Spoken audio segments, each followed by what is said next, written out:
오늘 우리 사랑하는 성도님들께 이렇게 인사하며 설교를 시작하도록 하겠습니다. 충성!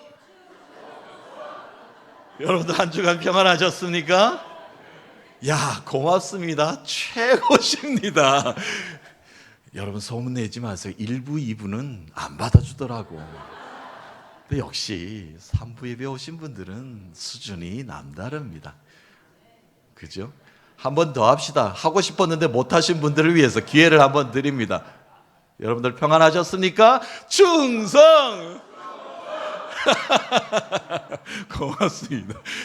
이 충성은 사랑, 존경, 함께하는 의지가 있다라는 뜻을 담은 우리들의 인사와도 같은 것 아니겠습니까? 우리가 충성을 맹세한다. 군사적인 용어인 것 같습니다만 우리의 삶 가운데도 꼭 필요한 단어이죠. 나라의 충성, 부모님께 효심. 어릴 때부터 우리가 슬로건처럼 외우고 다녔던 말 아닙니까? 자, 믿음의 사람들에게는요, 하나님을 향한 충성심은 꼭 가지고 살아야 됩니다. 하나님을 향한 열정, 사랑, 존경, 하나님의 말씀을 준행하는 순종, 이 모든 것은 절대 우리가 잊어버리지 말고 살아야 되는 겁니다. 그것이 바로 하나님을 향한 충성이다라고 말을 할 수가 있지요. 특별히 이 시대는 하나님을 향한 충성을 잊어버리게 만드는 일들이 너무나 많아요. 세상의 것들 때문에. 그렇죠. 세상의 자랑들이 우리를 하나님을 향한 충성심을 자꾸 흐리게 만듭니다. 그래서 성령님이 우리에게 자꾸 말씀하셔요. 하나님을 향한 열정을 회복해야지. 하나님을 향한 믿음을 다시 한번 더 고백해야지. 하나님을 향한 그런 열심의 신실함이 있어야지 라고 성령님께서 우리에게 자꾸 열매 맺게 만들어주는 겁니다.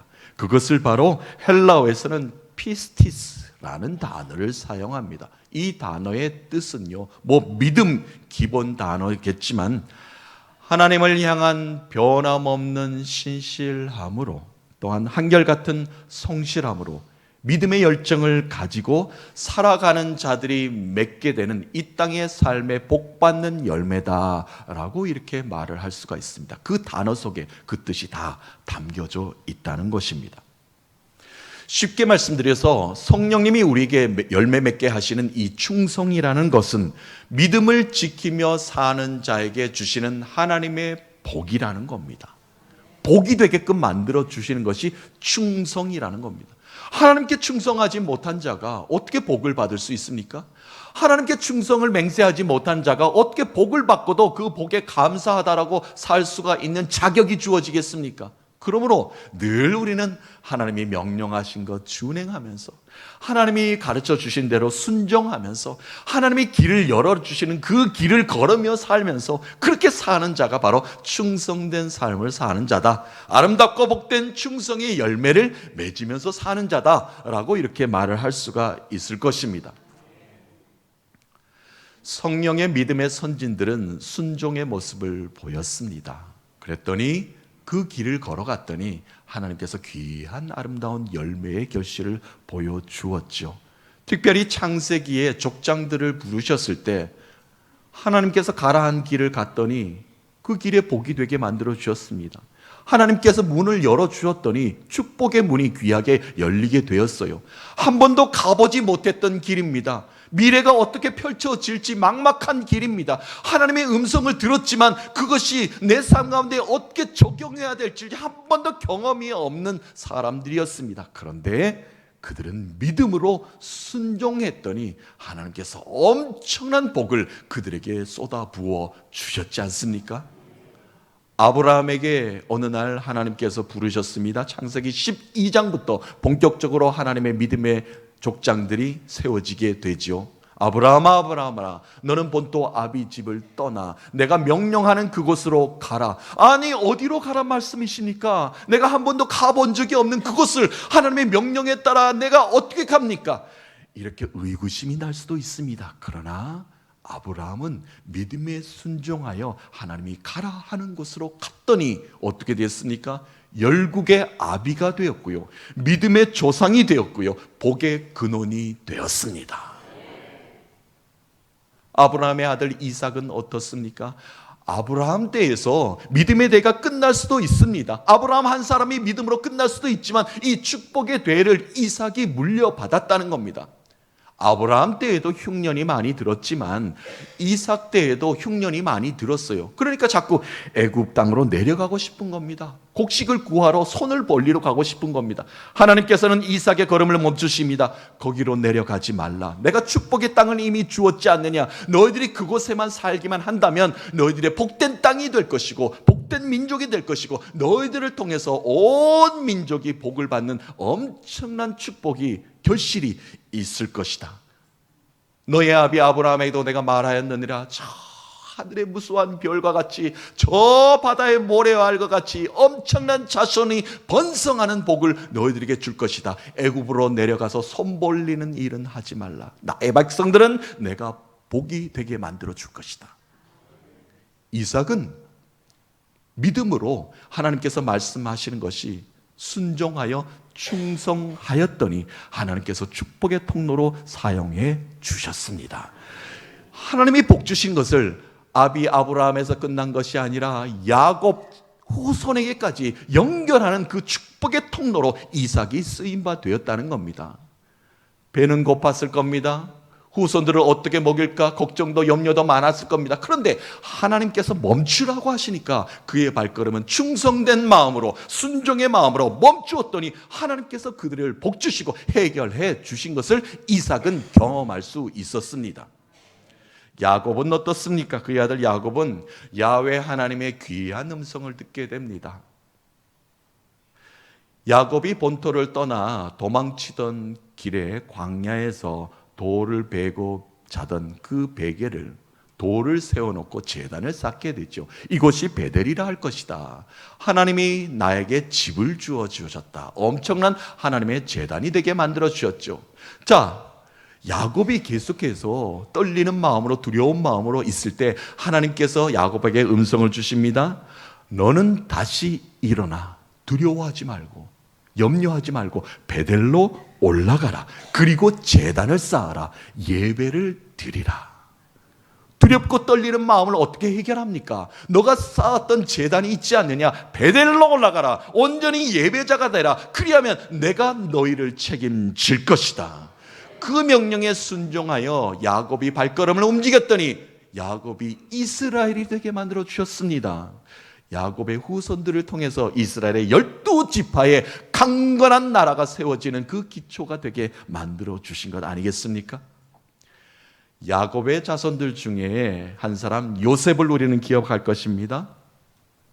요셉은 자신에게 주어진 이 가혹한 시련과 현실 아픔 속에서도 하나님의 시간표를 기다렸습니다. 언젠가는 하나님께서 나를 회복시키실 것이다. 신실함과 성실함으로 하나님의 뜻을 기다렸습니다. 애굽에 내려갔다는 것은 종살이 한다는 것은 노예가 된다는 것은 죽은 목숨이나 마찬가지입니다. 더구나 감옥에 잡혀서 들어가서 감옥에서 오랜 시간을 보내지 않았습니까? 그의 인생은 거의 처참합니다. 비참합니다. 거의 바닥을 치는 것과 마찬가지입니다. 그러나 하나님께서는 반드시 회복시키실 것이다. 하나님은 반드시 귀하고 소중한 시간대에 나를 회복시킨다고 말씀하셨고 꿈을 꾸게 하셨다. 그 꿈은 반드시 이루어질 것이라는 것을 요셉은 끝까지 붙잡았습니다. 그랬더니 그 믿음의 한 사람의 마음에 붙잡힌 바 된 것이 하나님께서는 그 꿈을 이루게 하여 주셨고 너가 바로 형통의 복이니라. 이스라엘 백성들에게 요셉을 통해서 어렵지만 힘들지만 그 속에서 복이 어떤 것인가를 깨닫게 만들어 준 것이 바로 요셉이었다는 것입니다. 충성이었습니다. 믿음의 순종이었습니다. 어렵지만 힘들지만 하나님의 명령과 규례를 행하는 자들에게 주시는 복이었다는 겁니다. 이처럼 충성은 하나님 앞에 믿음직스럽고 진실되고 착한 행실을 보이는 것입니다. 그런데 그 시작은 아주 작은 것에서부터 시작되었습니다. 하나님께서 엄청난 나라를 건설하신 후에 그 땅에 살게 하신 것도 아니었고요. 하나님께서 엄청난 건축물을 지어 놓으신 후에 그곳에 살게 하신 것도 아니었고요. 하나님께서 엄청난 비옥한 땅을, 엄청나게 좋은 곡식을 그곳에 자라게 한 후에 그곳에 가서 살라고 하신 것도 아니었습니다. 광야였습니다. 아직 길도 없었습니다. 그것에 곡식도 자라지 않았습니다. 비옥하지도 않았지만 하나님께서 그 길을 예비해 두셨기 때문에 그 믿음으로, 순종하는 마음으로 믿고 걸음을 걷는 그 순종하는 작은 마음에서부터 하나님의 역사하심은 일어났다는 것입니다. 한 사람의 작은 믿음의 결단에서, 한 사람의 작은 순종의 발걸음에서부터, 한 사람의 작은 열정에서부터 충성은 하나님께서 좋은 그림 그려놓고 감상하라 라고 보여주신 것이 충성이 아닙니다.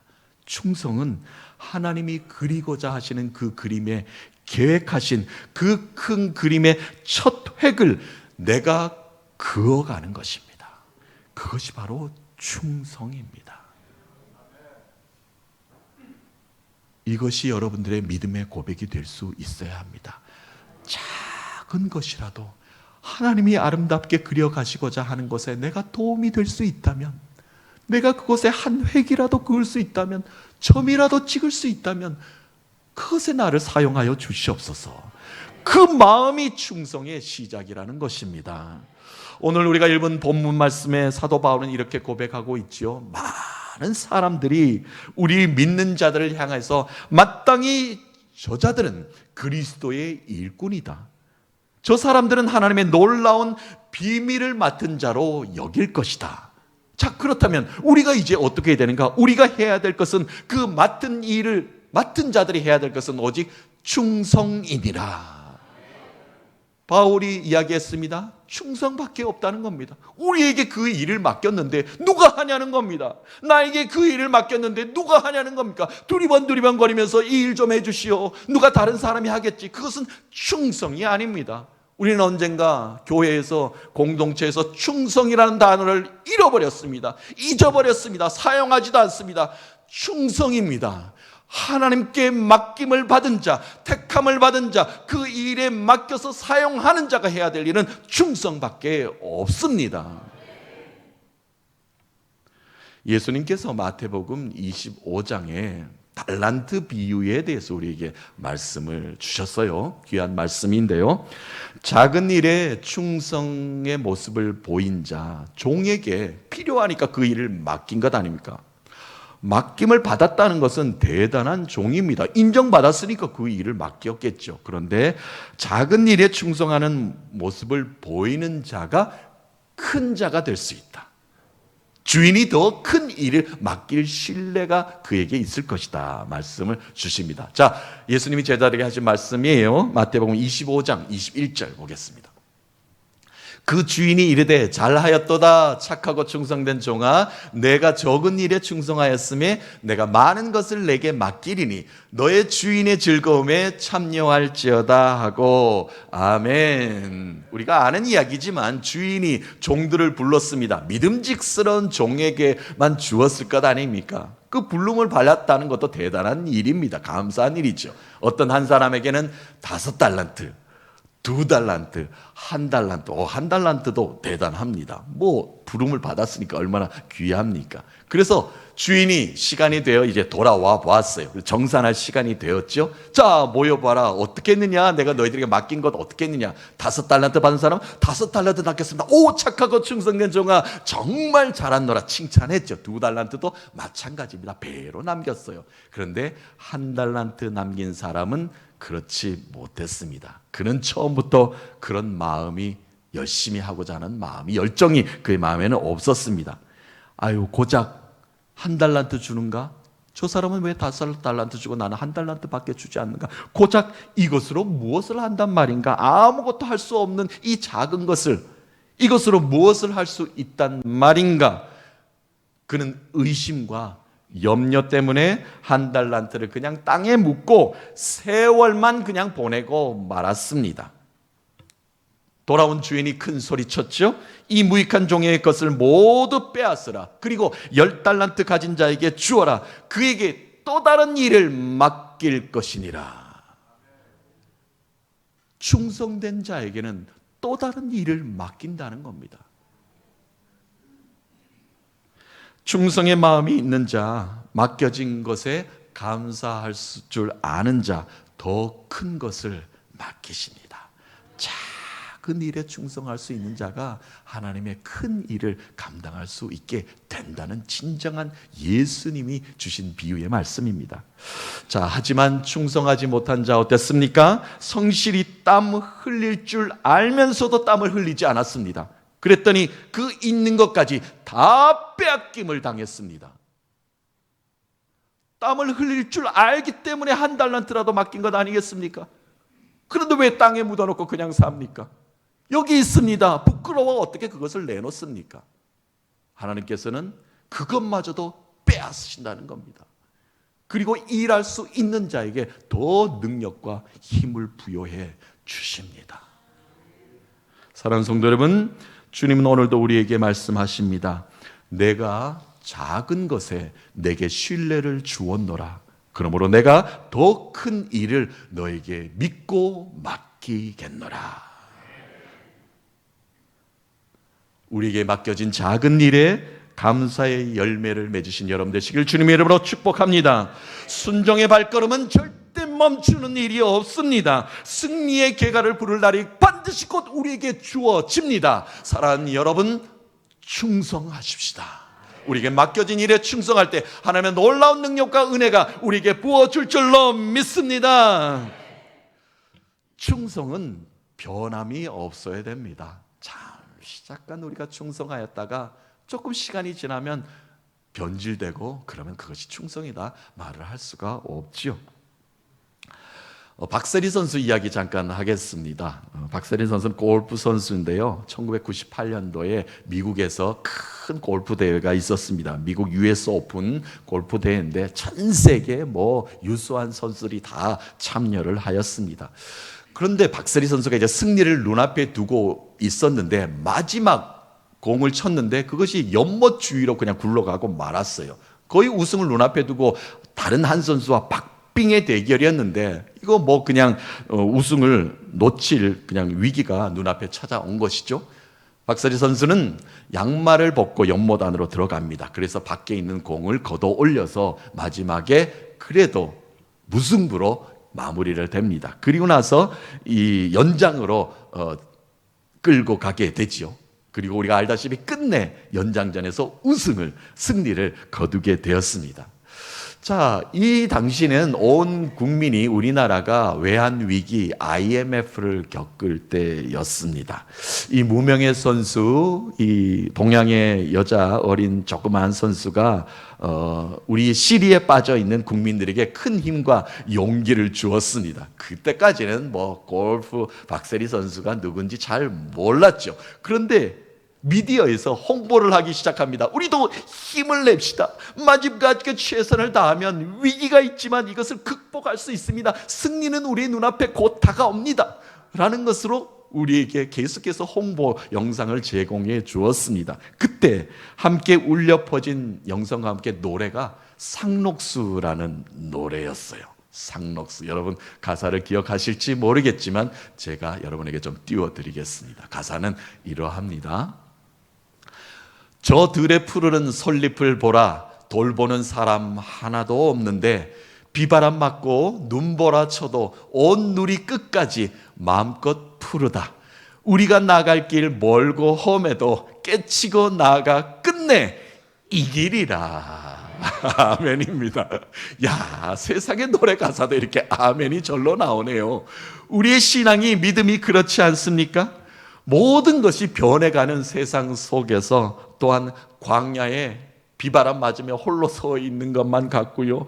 비바람이 몰아치는 세상 가운데 나만 외로운 것 같습니다. 그런데 그 속에서라도 우리는 변함없이 믿음의 정절을 지켜내면 끝내 승리의 영광을 노래할 수가 있습니다. 변함없는 믿음의 푸르름을 유지하셔서 끝내 당당히 세상 가운데 승리하신 여러분 되시길 주의 이름으로 축복합니다. 오늘은 어린이 주일이니까 바벨론의 포로로 끌려갔던 소년 다니엘 이야기 좀 하겠습니다. 오늘 장로님도 오늘 다니엘의 믿음을 우리가 회복해 주셔서 이렇게 기도하셨지만, 다니엘과 사드락과 메삭과 아벳느고 세 친구가 그대로 대표적으로 끌려가지 않았습니까? 지식층의 소년들이었습니다. 자, 어려운 포로 생활이 계속 시작되었습니다. 그런데 하나님의 역사하심이, 위로하심이 그 속에도 일어나게 됩니다. 바벨론이 이제 무너져 가게 되는 거예요. 마지막 왕 벨사살의 시대는 끝이 났고, 이제 새로운 나라 메데, 바사, 페르시아죠. 그러니까 페르시아 나라가 이제 강대국으로 떠오르는데, 그 왕이 바로 다리오라는 왕이에요. 이 다리오 왕이 다니엘을 보니까 너무나 지혜와 총기가 대단하거든요. 높은 관직에까지 올려 세워집니다. 옆에서 바라봤던 많은 신하들이, 아니 다니엘을 왜 높이 세우는가? 저 이스라엘 사람, 유다 사람을 이렇게 높이 세우면 안 되지 않는가? 그들은 계략을 펼칩니다. 어떻게든 다니엘을 처단하고자 그들은 작전을 내세우게 되는 것이죠. 자, 어떻게든 저 하나님께 예배하고 기도하는 자, 그의 신을 섬기는 자 사자굴에 던집시다. 엄청난 시련을 그에게 계략을 꾸미게 되는 겁니다. 이 모든 사실을 다니엘도 알지요. 그러나 다니엘은 살아남기 위해서 그들과 절대 타협하지 않습니다. 끝까지 믿음의 정절을 지켜냈습니다. 사자굴에 던져지는 엄청난 시련, 찢겨서 죽는 엄청난 시련이 그의 눈앞에 닥쳐온다 할지라도, 왔다 할지라도 그는 여전히 하루 3번 고국 예루살렘을 향하여 창문을 활짝 열었습니다. 그리고 고국을, 민족을 붙잡고 하나님 앞에 기도하기 시작하였습니다. 자, 다니엘, 위기 가운데 기도하는 다니엘의 모습, 다니엘의 6장 10절에 이렇게 기록되어 있습니다. 다시 읽어보면요, 다니엘이 이 조서에 왕의 도장이 찍힌 것을 알고도 자기 집에 돌아가서는 윗방에 올라가 예루살렘으로 향한 창문을 열고 전에 하던 대로 하루 3번씩 무릎을 꿇고 기도하며 그의 하나님께 감사하였더라. 아멘. 전에 하던 것처럼 별반 다를 바가 없어요. 위기가 왔다 할지라도, 나를 죽인다 할지라도, 사자굴이 저기 눈앞에 보인다 할지라도 전과 뭐가 다릅니까? 우리 신앙은, 믿음은 세상과 타협할 수 없습니다. 세상은 변한다 할지라도, 세상은 우리를 넘어뜨린다 할지라도 우리의 믿음은 변함이 없다는 것입니다. 하루 3번 문을 활짝 열고 여호와 하나님의 이름을 부르며 예배하는 것, 기도하는 것, 찬송하는 것, 우리의 신앙의 믿음의 고백이 되어야 될 줄로 믿습니다. 사랑하는 성도 여러분, 충성은 변함이 없는 믿음입니다. 신앙의 푸르름을 끝내 유지해 나가는 것입니다. 절대 우리는 변질되지 맙시다. 주님 부르시는 그날까지 이 믿음 굳건하게 지켜나가시기를 주의 이름으로 축복합니다. 시대는 변화해도, 문화는 바뀌었어도, 친구는 떠나갔어도, 상황은 바뀌어도 주를 향한 우리의 믿음만은 굳건히 지켜내야 됩니다. 변함없는 주의 영광을 노래하는 충성을 지켜나가시는 믿음의 권속들 되시기를 살아계신 예수 그리스도의 이름으로 축복합니다. 말씀을 정리합니다. 사랑하는 성도 여러분, 주님은 오늘도 충성의 자리에 우리를 부르셨습니다. 변함없는 믿음으로 맡겨진 작은 일에 충성, 봉사, 헌신, 땀 흘리시는 노력을 하시면서 생명의 면류관, 승리의 면류관, 축복으로 받으시는 여러분 되시기를 예수 그리스도의 이름으로 축복합니다.